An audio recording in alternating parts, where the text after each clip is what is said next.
This one is shifting gears a little bit more locally here. One suspect is dead after police come under fire in Miami Gardens. CBS News Miami's Joe Gorcho's live at the scene with what we know so far. You've been there all day. Things starting to get back to normal after last night? I can't say that they are, Keith. And to be honest, I just had a very emotional conversation with someone who says she's the mother of the person that was killed in that apparent exchange of gunfire with officers here in this Miami Gardens neighborhood on Northwest 27th Place. The conversation I had was very brief. I didn't even have a chance to even get her name, but it's at that townhouse where you see the brick pattern behind me is where I saw her when we were walking into this neighborhood. When we were first allowed in just probably a little bit ago, maybe like 20, 30 minutes. She was out front talking to some neighbors and visibly distraught. And she has a story that completely, or at least for large part, seems to contradict what we heard from the police chief here at Miami Gardens from earlier tonight.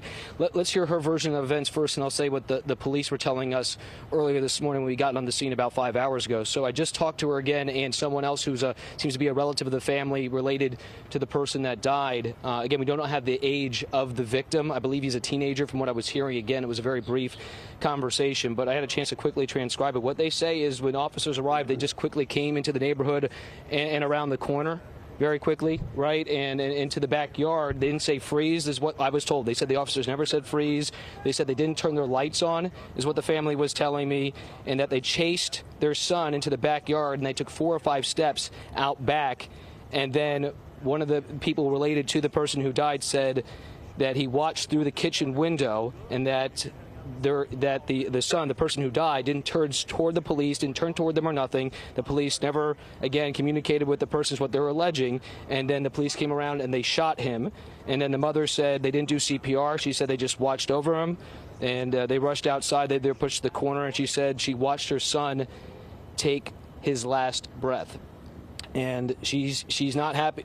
She's very upset, and she's not happy with the fact that how the media here has been reporting what's happened. She doesn't believe that's an accurate portrayal of what happened. Let's go to the video that we were able to capture from Chopper 4, and you can see from our Chopper 4 view from about an hour or so ago, the medical examiner van. We saw federal agents with Miami Gardens officers, and you can see some bullet holes in the cars in the backyard. Those cars have since been towed away. And again, we've been on the scene. We've had video camera presence here since about 1:45 this morning, and the shooting took place at around 10:50 at night. That's when officers responded. But let me tell you what the Miami Gardens police chief told us is that her officers were doing a joint detail with ATF in the area, not necessarily in this neighborhood. And while on patrol, that the group responded to shots fired at 10:48 last night. And again, you're seeing that video of them on the scene working through it, and that's what I believe you're seeing on camera right now.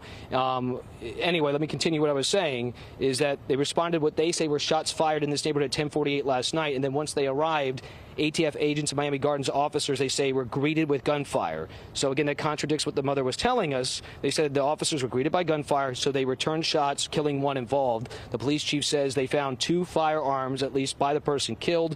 No ATF agents or police officers were injured, and police also tell us that 3 others involved were taken into custody with no one reportedly at large.